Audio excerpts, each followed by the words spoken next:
아내분들이 기본적으로 계속 소리를 지르는 성향이신 분이 있어요. 그러니까 남편이 크게 잘못한 것도 아니고 좋은 말을 여러 번 해보시고 안 돼서 답답해서 소리를 지르시는 게 아니라 기본적으로 소리부터 지르시는 분이 있어요. 그것은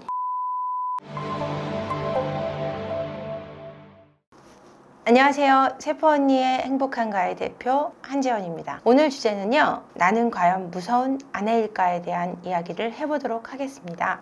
상담 전화를 하시면 이렇게 말씀하세요. 아니, 남편이 슬슬 눈치를 봐요. 이런 얘기를 해요. 저는 무섭게 하는 게 없어요. 사실은 제가 남편 눈치를 보고 있단 말이에요. 이런 말씀을 많이 하시는데 재밌는 사실은요, 아내는 그냥 무서워요. 그 예전에 어떤 왕이 신하들을 잔뜩 모아놓고 이런 얘기를 한 적이 있다 그래요. 남자들만 모았어요. 그래서 예전엔 또 남자들만 신하였으니까, 자, 아내가 무서운 사람은 오른쪽에 가고 무섭지 않은 사람은 왼쪽에 가서 쓰라 그랬어요. 몇천 명을 모아놓고. 그랬더니 딱 진짜 덩치가 막 산만한 그 장군, 무관이 등치가 9척이나 되는 장군만 딱 왼쪽에 가서 한 명이 섰어요. 그러니까 임금이 너무 놀랐어요. 그래갖고 자기도 왕비가 무서운데, 그래서 그 무관을 딱 불러놓고 물어봤어요. 너는 진짜 아내가 무섭지 않냐? 그랬더니 이 무관이 대답을 합니다. 이 장군이, 임금님, 우리 아내가 사람들 많은 곳에는 쓰지 말라 그랬다고 얘기를 했다고 해요. 그러니까 사람 많은 쪽에 쓰지 않은 거예요. 아내가 그러지 말라 그래서. 그러니까 제일 무서워한 거예요. 제일 무서워서 아예 그쪽에 가서 서지도 못한 거죠. 이 정도로 남자들은 전부 그냥 아내가 무섭습니다. 그러니까 여러분들이 내가 무서운 아내가 아니야 라고 생각하고 있고, 되려 지가 큰 소리 치면서 날 무서워한다고 생각하시겠지만, 뭔가 아내한테는 무서운 구석이 있어요. 그게 뭐냐면, 아내한테는 부끄럽고 싶지 않은 남자들의 마음, 그것이 아내를 무섭게 여기게 만드는 마음입니다. 그래서 아내를 무서워하게 되는 거죠. 남편분들이 또 그냥 무서워하기도 하고, 아내분들을, 아내가 소리 질러서 못 살겠어요 이러시는 분들 많아요. 소리 지르는 게 너무 무섭고 그냥 그게 시끄러워서 제가 그냥 져줘요 라고 얘기하시는 분들을 많은데, 아내분들이 소리를 왜 지르냐면요, 남편분들 집중하세요. 말을 해도 안 들어서 그래요. 답답해서. 그러니까 아내분들이 사전에 사실은 몇 번 좋은 말로 얘기를 했어요. 근데 좋은 말로 2번, 3번, 4번, 5번 했는데, 좋은 말로 할 때는 남편분들이 자꾸 귓등으로 들어요. 귀를 이렇게 닫고 귓등으로 듣는 거예요. 그래서 좋은 말로 할 때는 말을 한 줄 몰라요. 그러니까 아내분들이 내가 말을 해도 안 되니까 소리를 지르게 되는 거예요. 그러니까 습관적으로 소리를 지르는 분들이 있어요. 없다고는 제가 안 해요. 근데 대체적으로 많은 8, 90%의 분들은 사실은 좋은 말로 몇 번 했는데, 내가 좋은 말로 했더니 전혀 말이 먹히지 않더라. 그러니까 소리를 질러서라도 저 사람한테 내 의견을 말하고 싶은 거예요. 근데 이면에 이제 이것의 문제가 뭐냐면, 이 부분은 아내분들이 집중하세요. 이면에 남편한테 소리 지르는 내 마음속에 어떤 게 있냐면, 내가 좋은 말로 했는데 네가 안 들으니까 내가 소리를 지르게 되는데, 그 마음속의 기본 바탕은 쟤를 내 마음대로 하고 싶다라는 마음이 있어요. 통제하고 싶다는 마음. 내가 좋은 말로 여러 번 했는데 안 되면 안 되는 거예요. 쟤는 안 바뀌는 거예요. 할 생각이 없거나 안 바뀌는데, 그걸 하고 싶고 통제하고자 싶으니까 소리를 지르게 되는데, 소리를 지르면 어떻게 되냐면 그냥 사이만 멀어져요. 저 사람이 들어는 주는데 날 싫어하게 돼요.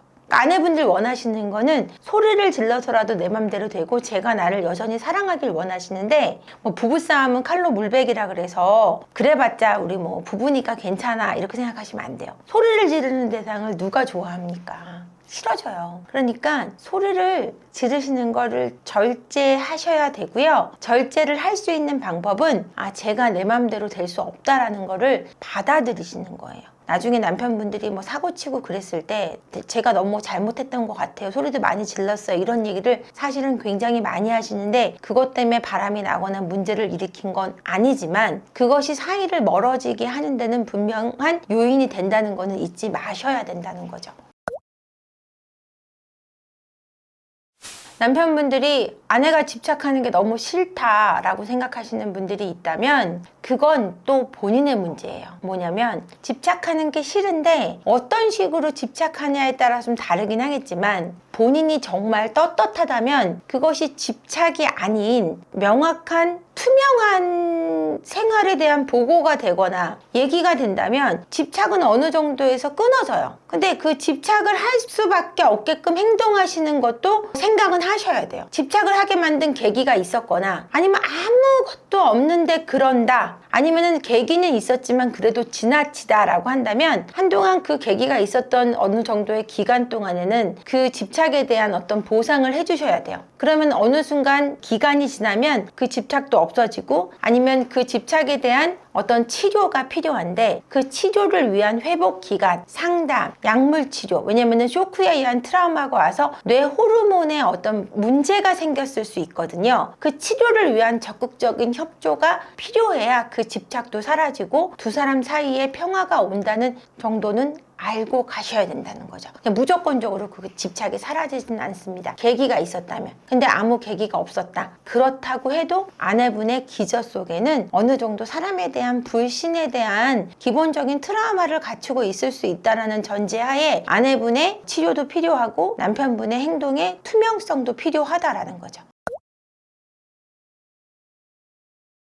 아내분들이 기본적으로 계속 소리를 지르는 성향이신 분이 있어요. 그러니까 남편이 크게 잘못한 것도 아니고 좋은 말을 여러 번 해보시고 안 돼서 답답해서 소리를 지르시는 게 아니라 기본적으로 소리부터 지르시는 분이 있어요. 그것은 불안이 깊게 내재돼 있는 사람일수록 벌컥하고 화를 내서 소리를 지르는 사람이 많아요. 왜냐면 기본 전제가 내가 말해도 되지 않아 라는 전제가 깔려 있는 사람들, 어릴 적에 자기의 요구사항이 잘 들어지지 않았던 부모 밑에서 성장했던 분들이 자신의 말이 들어지지 않았던 사람들, 그런 사람들은 내가 말해봤자 되지 않아 라는 기본 전제가 항상 깔려 있어요. 그래서 남편한테 얘기할 때 소리부터 질러요. 그거는 누구하고의 소통 방식에서도 마찬가지예요. 아이한테도 소리부터 질러요. 왜? 내가 말해도 되지 않을까봐 이미 겁먹었거든요. 그런 분들은 기본적인 치료가 꽤 시작돼야 된다는 거죠. 부드럽고 유하고 사랑스러운 아내가 되고 싶은 거는 누구나 꿈꾸는 모습이거든요. 근데 그렇게 되지 않는 이유가 뭐냐면 아내가 비난하기 때문에 남편이 위축되고, 위축되면 아내가 무서워지고, 아내가 무서워지면 아내의 사랑스러움을 볼 수 있는 힘을 잃어갑니다. 그러니까 남편의 좋은 면을 인정해주는 아내로서, 그 인정을 받음으로써 남편이 아내 앞에서 위축되지 않으면 아내를 무서워하지 않을 수 있으면 아내의 사랑스러움을 볼 수 있습니다. 그렇게 서로 좋은 것을 볼 수 있는 힘을 길러가시기를 바랍니다. 오늘은 여기까지 하겠습니다. 감사합니다.